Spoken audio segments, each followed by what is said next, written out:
China's TikTok app is a national security threat. Trump wants to either ban it or get a US company to buy it.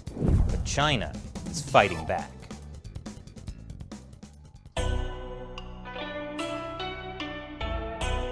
Welcome to China Uncensored. I'm Chris Chappell. TikTok.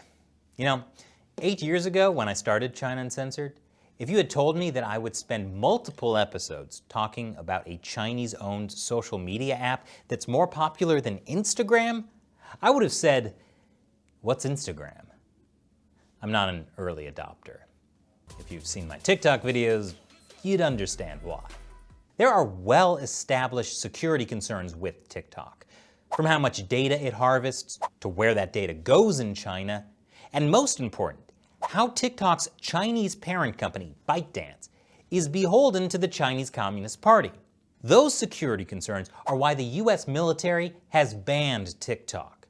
The Biden campaign has told their staff to delete TikTok from their personal and work phones. And the Senate unanimously passed a bill to ban federal employees from using TikTok on government devices. It's also the reason that President Trump issued an executive order that would basically ban TikTok by prohibiting transactions with its parent company, ByteDance, on September 20th. The looming TikTok ban galvanized an effort to sell TikTok's US operations to an American company, like Microsoft. But that deal fell through. Instead, TikTok chose to go with Oracle and Walmart. 2020 just keeps getting weirder.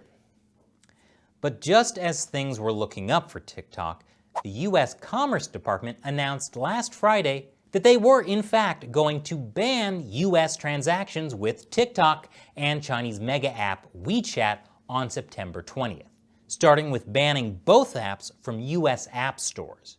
You know who didn't take that well? My favorite Chinese state-run media, the Global Times.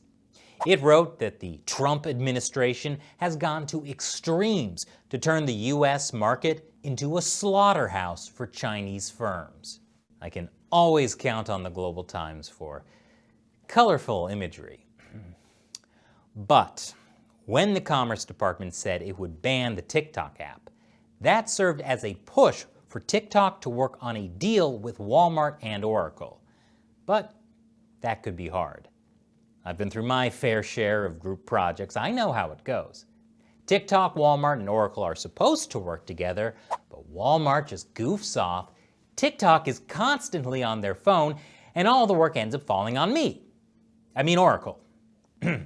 So, now that there's an immediate deadline, they have to pull an all-nighter to finish the deal. And Trump gave them an A for approved, plus a 1-week extension on the TikTok ban so they could finalize things. So everything's good, right? Well, not so fast. And I'll tell you why after this short commercial break. Welcome back. So Trump has approved a deal for Oracle and Walmart to buy TikTok, at least in theory. But in practice, it's a lot more complicated.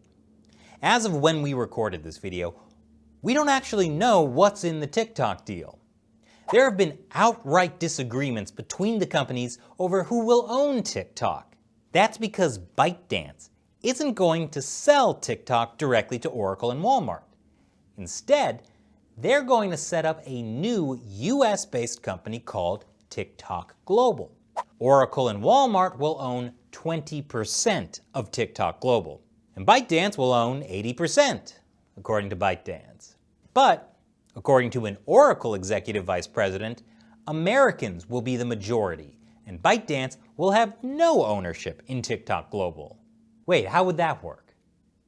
Well, it turns out that American investors already own 40% of the Chinese company ByteDance, which owns TikTok. And when I say American investors, I mean huge investment firms like Sequoia Capital. Which leads to the question, why do American investors own 40% of ByteDance? Oh, right.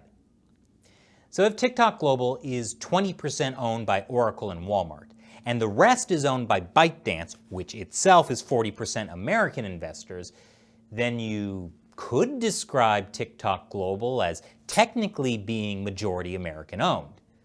But that's a little sneaky. especially when Oracle claims that ByteDance won't technically own TikTok Global, but ByteDance contradicts that, saying TikTok Global will be 100% owned by ByteDance. According to reports, 4 out of the 5 directors on the board of TikTok Global will be Americans, like the Oracle founder, Larry Ellison, which would theoretically give Americans more control over the company. But even American directors might have their own separate business interests that make them beholden to China.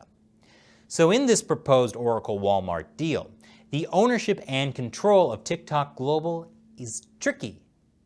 And ownership aside, what about the national security concerns that led to the whole TikTok ban in the first place? Who controls the data? Well, according to reports, Oracle would control the user data and guarantee its security.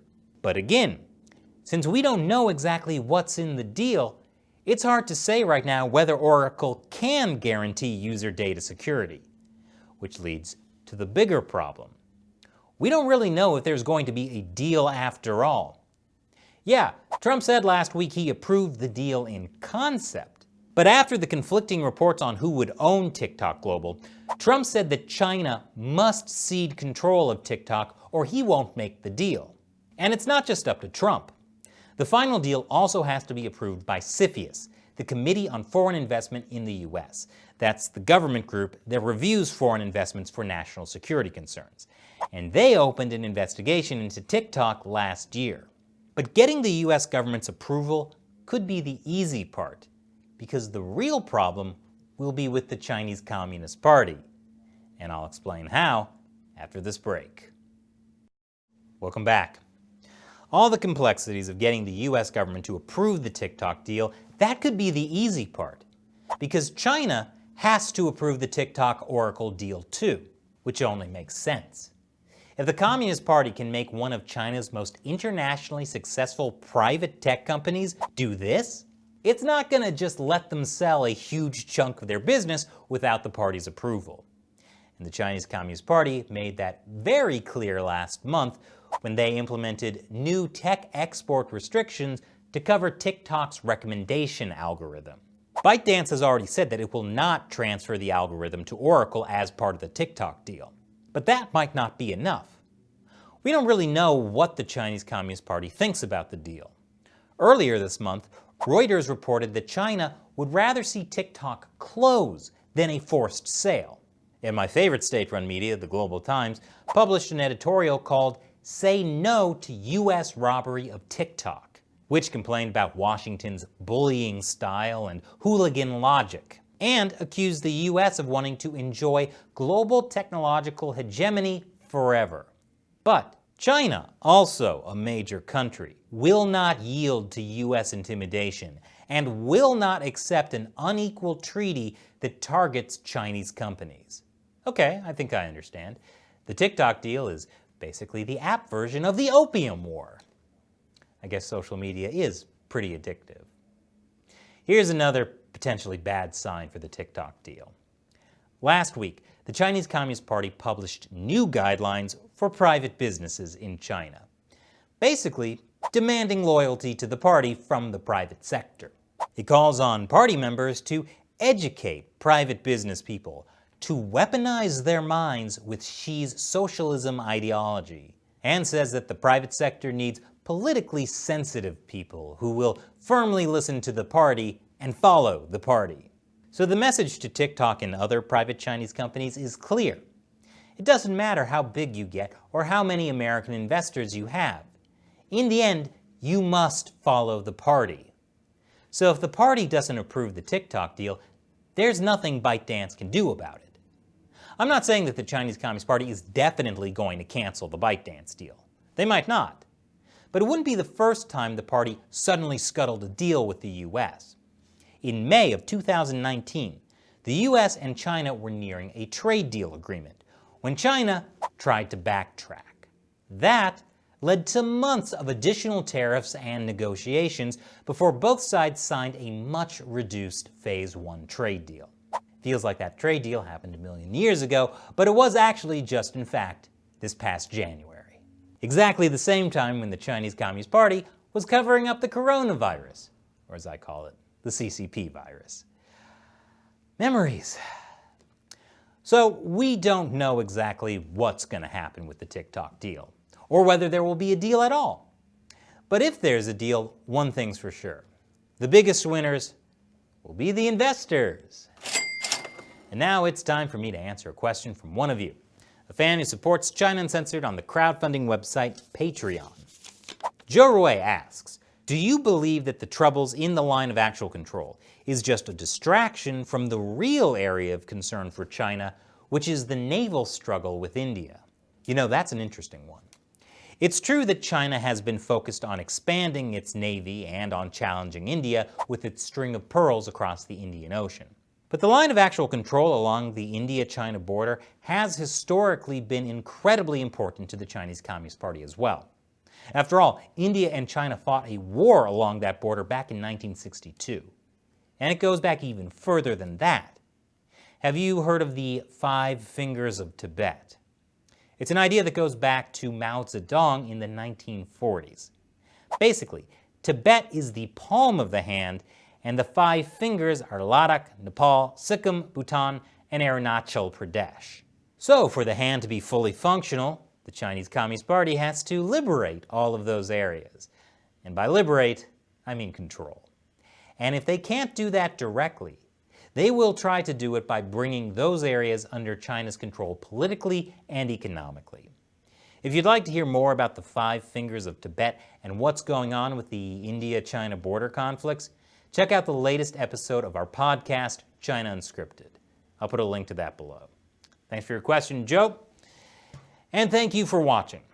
If you want to hear me answer your question on the show, sign up on patreon.com/China Uncensored and support the show for as little as $1 an episode. Once again, I'm Chris Chappell. See you next time.